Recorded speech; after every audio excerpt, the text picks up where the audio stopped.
Yo, had a little technical difficulties there, but this is Duval Daily. Thanks for being here. We're presented by genjag.com. I'm Jordan DeLugo, pumped to be talking some Jags football with you guys here on a Monday morning. Today, it's time for us to look at the Jaguars' biggest potential weaknesses heading into 2022. We spent a lot of time on this show being very complimentary about the Jaguars offseason. They've done a lot of good things, bringing in Doug Peterson, pairing him with Trevor Lawrence, adding all this new talent on both sides of the ball. But today it's a realistic look at what could go wrong for the Jaguars this upcoming season. If you're a fan of the show, please like and subscribe on YouTube and follow myself on Twitter at Jordan DeLugo, Generation Jaguar, at Generation Jag. Good morning, John. Thanks for being here. Later today, we've got DeLugo on Duval coming up at 2 p.m. That's on the Relevant app. We'll be talking Minicamp and the naming rights to the Jaguars practice facility that is incoming. Again, that's exclusively on the Relevant app, Mondays and Wednesdays at 2 p.m. You can find the Relevant app in the App Store. I'll drop a link below. So, the Jaguars' biggest potential weaknesses in 2022. What are they going to be? I'm going to start off with newness. Everything, and I mean everything, is pretty much brand spanking new. New coaching staff. First time offensive coordinator in Press Taylor. Of course, he's not calling the plays. That'll be Doug Peterson's responsibility, but he is managing the offense. Brand new defensive coordinator, Mike Caldwell, never called plays before in the NFL. Former linebackers coach for Tampa, New York Jets, Arizona. He's been with Todd Bowles a long time. We like both of these guys. I think Press Taylor and Mike Caldwell are both super smart. I think they're both wired the right way to come in and help this football team win games, but they are brand new. Never done this before. Over half the starters on offense and defense are new.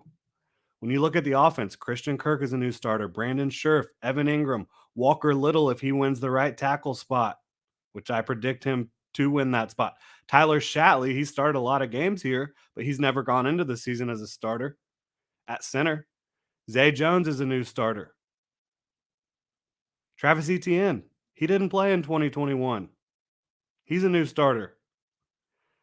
That's a ton of guys on the offensive side of the ball. And then you look at the defensive side of the ball, Foley Fatukasi, Trayvon Walker, Foye Aluakin, Devin Lloyd, Andre Sisco, not a starter last year.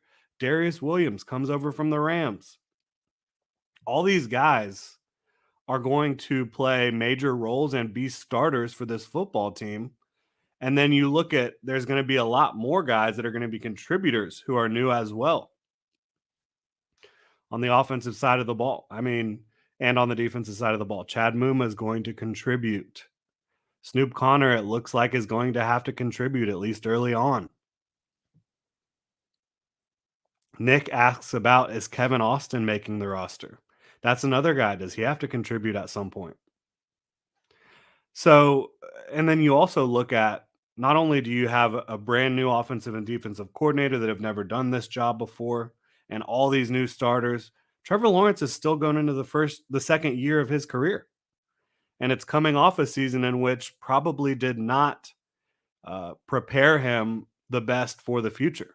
He certainly learned plenty in his rookie year, but a second year going into Doug Peterson's system would be much more beneficial for Trevor Lawrence if this was his second year instead of his first year. Second year in the NFL, but it's his second offensive system in as many years, and third if you want to go back to his final year at Clemson. He's had a new offensive system each of the last 3 years. So, and you've got a lot of other guys that are young that are going to be contributing. So I just think newness could be a weakness early on. I don't think long term that it's going to be a problem.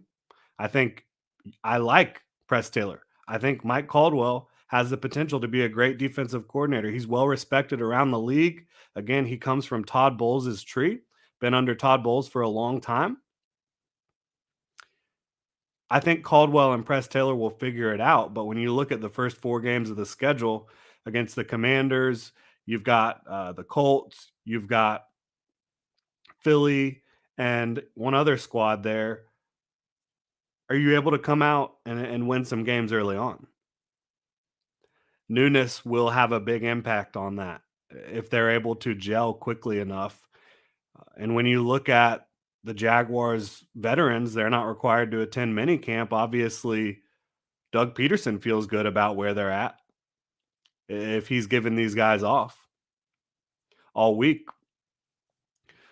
But we'll see. We'll see how that plays out. Volkfang says, "What's up? Happy Monday." Carl Prout, Josh Allen and Evan Ingram are coming over to the UK for a fan event later this week. Can't wait to see those guys. Tony Baselli as well. Yeah, that's cool. Obviously, Josh Allen has been a fan favorite since he's been here. Evan Ingram's a very talented tight end. Jaguars brought him in on that prove it deal. He's got a chance to have a huge impact in 2022. And Tony Baselli, what can you say? Hall of Famer. Gotta love it. So, yeah, just new offensive coordinator, new defensive coordinator. You've got over half your starters on each side of the ball, new. A very young team, a new kicker, whether it's Ryan Santoso or Andrew Mevis, that's going to be a new kicker. John says, "You have any opinions about the camp structure for this week? I think it's smart, even though it's a new regime." I don't know. I mean, I've never seen a Jaguars coach give the vets minicamp off. Obviously, since I've been covering the team and watching the team, there hasn't been that much success. Not since 2007. 2017, they had that 1 year, but really you have to go back to Jack Del Rio's tenure to see a team who had any success in back-to-back years or over the course of a 3 or 4 year run. Eh, I don't have a problem with it. I'll say that. I think if Doug Peterson feels comfortable with where this team is at, where the veterans are at, giving them, 3 days of unpadded practice off in June, I don't think is a big deal. And it does also give you the advantage of getting the rookies back on the field without the vets. You had them on the field early with rookie minicamp. Then the vets came in where it was mixed with rookies and vets. Now the rookies have had that experience and they're going to go back to getting more individual focus from the coaching staff over the next 3 days. I do think that could help the rookies. It could help the Jaguars coaching staff evaluate maybe some of the guys on the fringe of the roster, like Kevin Austin, Nick brought up. Uh, do I think Kevin Austin makes the roster? It's tough at this point. I haven't seen him play in pads. I would have guessed based off of what I've seen from the rest of the receivers on the Jaguars roster, which there are 6 veterans, um, that you feel good about with Christian Kirk, Marvin Jones, Zay Jones, Laviska Shenault, Jamal Agnew, and Laquan Treadwell.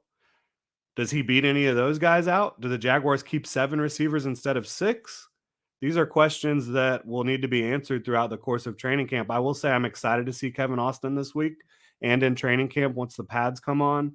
But at this point, I would have to say he looks more like a practice squad player than an active roster type of guy.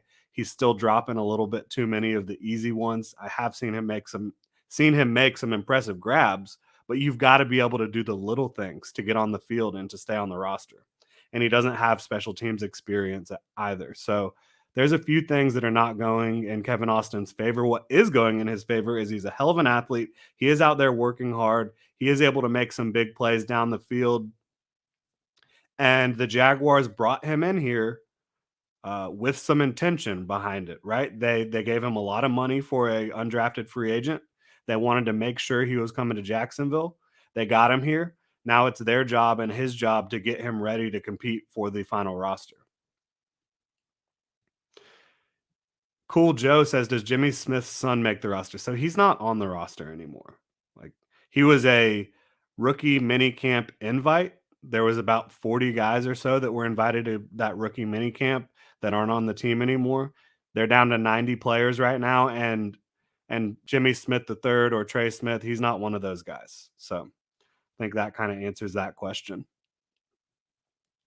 Husband and wife gaming, I would like them to keep Agnew for special teams only. Could be used in emergency role. Hate losing that special teams weapon with injury. I do think there's some value to saying that, but you have to look back at what this guy was doing on offense last year. I mean, when he was healthy and actually receiving a lot of reps, both as a receiver and in the backfield, he was their most effective weapon. And I'm not saying that just because there were no other effective weapons. He was actually very efficient. He caught the ball at a high clip. He looked like a really good route runner. He showed good ball skills and body control and feet, like his ability to get his feet down in bounds on those sideline balls. He looked like a natural slot receiver and offensive weapon, so could I see you limiting his exposure as an offensive player to maybe like 5, 10, 15 snaps a game? Maybe he touches the ball 5 times a game, 5 to 7 in that range. Yeah, I could see that for sure, but I don't think you completely get rid of his offense, his role in the offense because he can be incredibly effective. Yeah, husband and wife says gaming says that sideline catch against the Bengals is one of the most impressive catches I've seen. Exactly. And you saw him make plays in the backfield and as a receiver. So I can't say let's completely remove this guy from the offense. But getting back to the weaknesses here, we talked about the newness of everything. I don't think that's a long-term weakness, and it might not be a weakness at all, but it is a potential issue early on in the season. John says, plus LaVisca might help with special teams. My guess is you wouldn't have Visca back there if Agnew's healthy. But yeah, getting Visca those reps throughout the summer is going to be helpful if Agnew does have to miss any time. And that kind of segues into my next potential weakness for the Jaguars. And that's injuries specifically on the offensive side of the ball. You could say any team that's a potential weakness, right? But the Jaguars, with the roster that they have, there's a little bit more precedent for a lot of injuries. When you look at running back, Travis Etienne and James Robinson are both coming off huge injuries. Lower body foot injuries are not good for running backs. Robinson's still battling back from the Achilles. He is running in a straight line right now, which you like to see. ETN is fully healthy, but both of those guys coming off the major foot injuries, it is going to be a concern. You look at Brandon Scherf, who the Jaguars paid a boatload of money to bring in, and for good reason. This is a Pro Bowl right guard, one of the best in the business, but he's missed a lot of time, very similar to Brandon Linder and how much time he misses in his career. Not as bad as Linder in terms of Linder was missing, I think, over 40% of his career potential starts. Scherf isn't in that realm yet. I think he's played in about 60% of his games that he could have played, 65%, something like that. But Brandon Scherf has missed time every year at right guard. Um, I know I don't think you're going to have a huge crater in the middle of the offensive line if Scherf does get hurt because you have three good guys outside of him on the interior that you feel good about, and Tyler Shatley, Ben Barch, and Luke Fortner. And there's even depth beyond that in the offensive line room. So it's not going to be like a crater, but when you go from Brandon Scherf, who is a Pro Bowl level talent every time he's on the field, to then maybe having Luke Fortner in there or Ben Barch, it's not going to be that same incredibly high level of play. And then at wide receiver, none of the wide receivers outside of Jamal Agnew are coming off of major injuries. But my question is, if Christian Kirk goes down, do they have enough weapons to line up in the slot and outside to still be the type of offense that they want to be? There's really no one else outside of a Jamal Agnew, who again is coming off an injury of his own, a big hip injury that caused him to miss the end of the season, and he's still recovering. If Christian Kirk goes down, who has a similar skill set on offense? I'm not sure. Carl Prout asking a question about the safeties. We will get to that. John says we have cornerback and linebacker to cover any shortcomings for safety. Yeah. I think that's an interesting take. I am going to talk about a couple positions that it's not about the injuries, it's not about the newness, that it is about the talent level. We'll get into that in just a second here.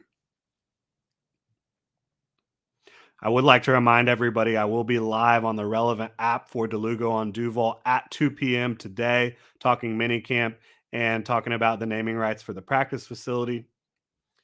If you missed any updates from last week, Jaguars veterans are not at mandatory minicamp this week unless they're recovering from injuries, rehabbing from injuries. It'll be mostly rookies.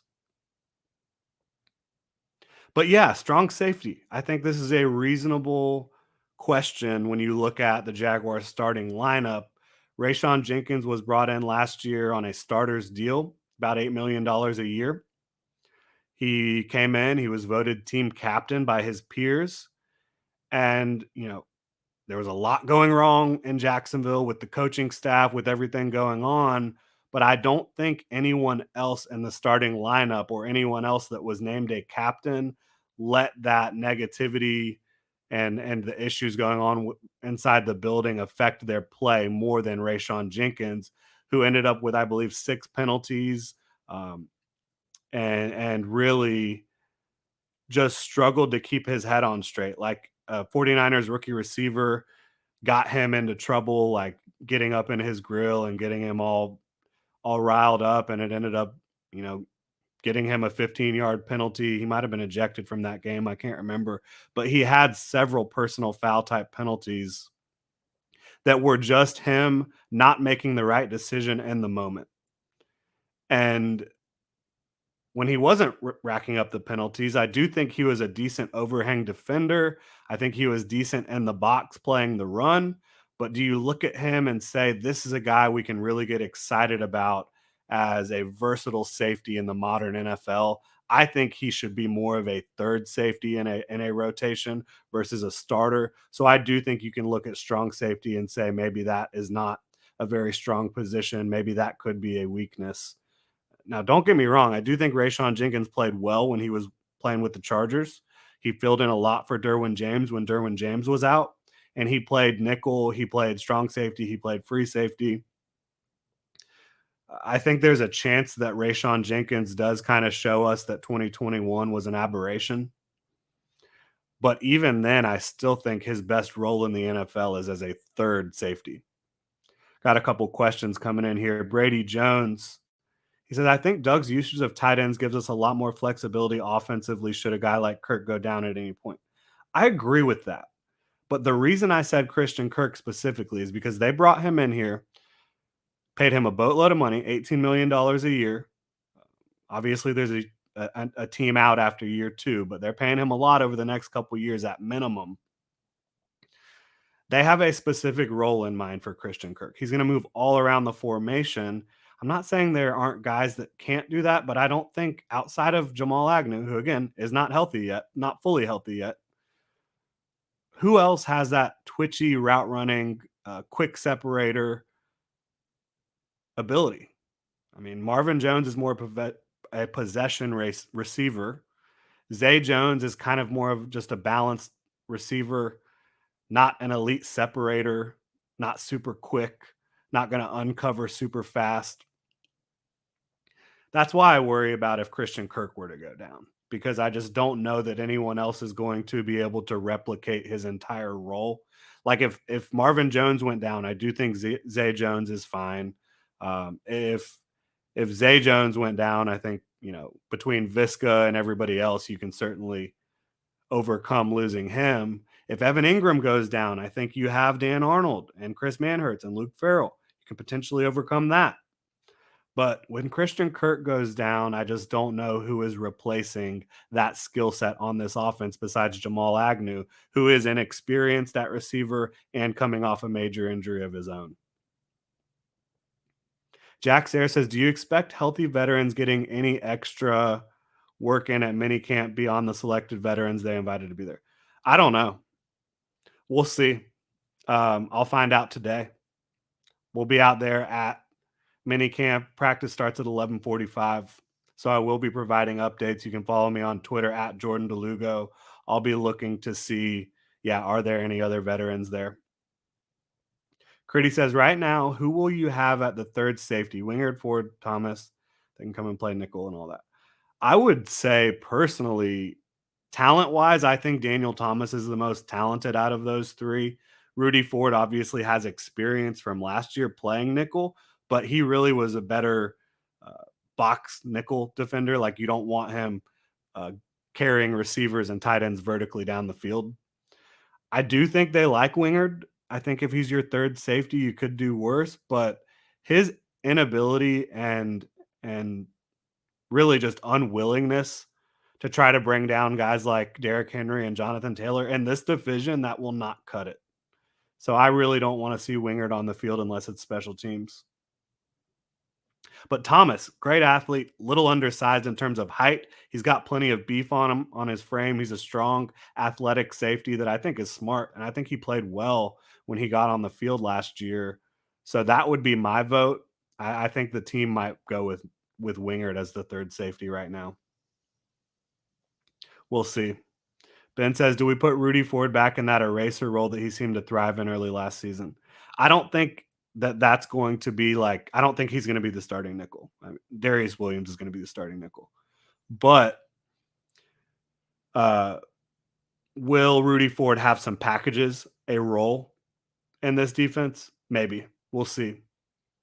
He hasn't had that throughout his career. He's been primarily a special teamer. I think that is where he fits best. But if they want to have a role for him where he's like the big nickel or the dime looks, I could see that.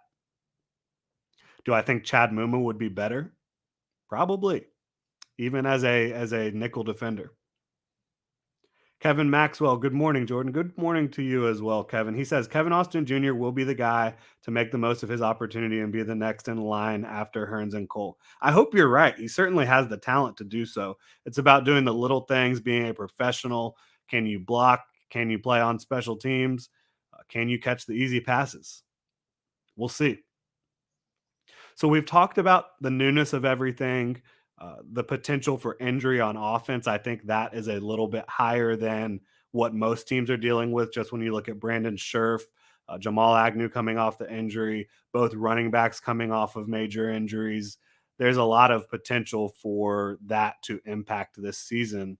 Then you look at strong safety. I think there's potential for Rayshon Jenkins to be a little bit of a weak link in the starting lineup. But as I believe it was John that said they have the ability to cover that up if Rayshon Jenkins isn't playing well. Yeah, I think you could get Daniel Thomas in the game. I think you could get Chad Muma in the game more. You could line up with more cornerback sets. I do think there's a lot of different things you could do to overcome that if that is the case. Husband and wife gaming. I may have missed you talking about this, but with our linebackers, do you think the 4-3 fits better to have all three on the field? So they're going to be primarily a 3-4 defense, but they are going to be multi-front, which means it's not just going to be a 3-4. You will see 4-3. When they drop into nickel, there will be four down linemen. If they're running a big nickel, you could see Moomin getting on the field. Even if they're in a base 3-4, you could see Devin Lloyd drop down to outside linebacker on the line of scrimmage and get Muma in there next to Foye Oluokun. So I do think Muma is going to end up having a role on the defensive side of the ball, but I'm kind of on the fence about whether he's going to be in that 500 plus snap territory on defense, which is where I would really kind of start considering someone a starter or a major contributor. And that's just in year one. I think, throughout the season, he'll get more put on his plate and he's going to end up being a starter in the Jaguars uniform for a long time. Jax Air says any weakness with the coaching staff, maybe the lack of coordinator experience. Yeah, I've talked about that. That could be a weakness early on, the lack of coordinators, or excuse me, the lack of experience with your coordinators. I think long term, Press Taylor and Mike Caldwell have the ability to be very impactful and positive impacts for this team, but it's just about coming together early, having a new staff that hasn't really worked together all that much. Most of these guys. So yeah, newness, injuries on offense. strong safety. And my final point to bring up here that I know some people are probably thinking is one of the biggest weaknesses on the team, and it may very well be, is the lack of a true alpha wide receiver one, a guy who can be a possession receiver and a big play threat who can really just make defenses have to worry about them play in and play out. There isn't that guy, the big 6'2", 6'3" guy that runs a 4.4 that makes every play that you could ever ask for. That guy isn't on this team. Does that matter as much in a Doug Peterson offense? He hasn't really had that. I mean, the closest thing he had to that in Philly was an aging Alshon Jeffrey, who did make a lot of big plays for them. So I don't know. I don't know if it's going to be that big. I think when you look at, they're going to have a lot of bunch formations. They're going to have a lot of movement, a lot of play action, a lot of of plans and ability to be multiple and to have guys lined up in different places, to have the scheme really working for the players versus the players working for a scheme that doesn't really work, which is what you saw in 2021. I think, again, when you have these bunch formations, when you have read options, RPOs, pre-snap movement, guys lining up all over the place, play action game, all that stuff is going to make it easier for this offense to overcome not having that elite wide receiver one. Is it going to come back to haunt them not bringing in like an Allen Robinson or not going after one of the top receivers in the draft? We'll find out this upcoming season. One thing I will say though is with Marvin Jones going into the final year of his deal, he's aging now. It is possible that wide receiver will be the biggest need after the season. I'm just not sure it will be a glaring hole during the season. I know a lot of people think it's the one area that the Jaguars really messed up on this year, but I think Christian Kirk and Marvin Jones are both reliable starters. Zay Jones is okay. Like he does the little things that you need wide receivers to do to succeed. And then you also look at Visca and Agnew are guys that I think can really play positive roles. And then Evan Ingram and Dan Arnold. I think that tight end group right there is really impressive. I think they will be able to overcome not having a wide receiver one. But I could certainly understand the argument for them needing a wide receiver one. I just don't think it's going to end up being I don't think their wide receiver room is going to end up being a weakness on the team this year. All right, what do we got? MT says Walker's stat predictions. Do you think Lloyd is favored to win defensive rookie of the year? It's hard for linebackers to win defensive rookie of the year, I believe, off-ball linebackers, just because if you have like Trayvon Walker, if Trayvon Walker goes out and flirts with double-digit sacks, guys like that are who wins defensive rookie of the year. When you put up big stats in the sack department, or if you're able to go get 7 interceptions or something crazy, if you're a defensive back, I think Lloyd is going to play a ton. I think he's going to make a ton of plays. I just don't know if he's going to be defensive rookie of the year. But Trayvon Walker, and by the way, Devin Lloyd, I think the odds are pretty favorable. I wouldn't blame you. I would probably go with Trayvon Walker if I had to, though, not because I think he's necessarily a better player than Devin Lloyd, but he has the opportunity to rush the passer. He has the opportunity to, really flirt with double digit sacks. You haven't seen him do that in college, but you haven't seen him play outside linebacker exclusively in college. He didn't have the opportunities to go out there and just pin his ears back and rush the passer, that's what he's going to be allowed to do in Jacksonville. Prediction for Trayvon Walker's stats, I'll give him 6 sacks and 35 pressures, bunch of run stuffs, at least one per game on average. I would say big run stuff. Robert says Walker at right tackle and Doug won Super Bowl with a bunch of twos. Yeah, I agree. I agree with I think I've said that, at this point in the show.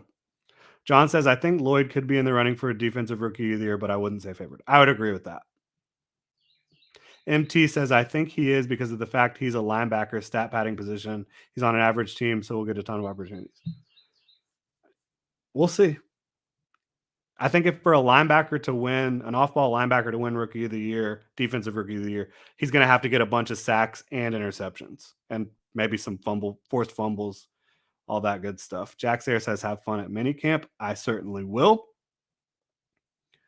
John, he has a lot of competition around him for those stats. Yeah, exactly. Foye Oluokun led the league in tackles last year. That's the guy he's playing next to. Brady Jones, Smith and Jigba or Butte and the draft next year to pair with Kirk would be the cherry on top. Yeah, I think if you're able to get your favorite, whoever it is, Jackson Smith and Jigba, Booty from LSU, there's a few other receivers that are going to be first round talents as well. Jordan Addison potentially. Who else do I have with a first round grade? I've only just gotten into summer scouting, but wide receivers that I have a first on right now are Addison, Bude, Smith and Jigba, and Quentin Johnson from TCU. I have Josh Downs out of UNC with a 2 on him right now. All right, we'll answer a couple more questions and then bounce up out of here. MT says 9-8 is my answer for season records. You guys are selling the Jags short. I would not be shocked if they're 9-8 at the end of the season, but I've got them at 7-10 because they are playing the AFC West. Really tough division. And I think they're probably going to be 3-3 in their division. Robert says Buster Brown looks like he might take Trey's spot. I would be tough. Trey Herndon, as much as he kind of has struggled as a starter in the NFL, getting him in there as a nickel, backup nickel, I think he'll be tough for a rookie to take down. But I think Buster Brown and Gregory Jr. are both in a good position to potentially make the roster. MT says we match up just as well as anyone in the NFL if Lawrence makes that Burrow-like jump. That's a bold statement, okay? I don't know if you're talking about the receiving core here or what, but just look at Joe Burrow. Do you think the Jaguars have receivers that match up with Jamar Chase, T. Higgins, and Tyler Boyd? Then you got Joe Mixon at running back. You've got an improved offensive line. I hear you. I think the Jaguars can go out and be competitive week in and week out. You know, if Press Taylor and Mike Caldwell, if they're getting it done early on as first time coordinators, I agree with you. But I wouldn't say that they're right up there with like there's some other teams that have significantly more talent at the offensive skill positions. But I think with Doug Peterson's scheme, with the talent you do have, uh, hopefully the offensive line is playing the way that you expect them to play. And then I think Trevor Lawrence does make a big jump. I've said that many times. I do think Trevor Lawrence will make a big jump in 2022. All right. That looks like all we got. Robert says we will be lucky to get wild card. I agree. I mean, lucky, whatever you want to call it. I think wild card would be an unbelievable result for the Jaguars in 2022. I think you just want them to be competitive and maybe competing for a spot in the playoffs late in November into December.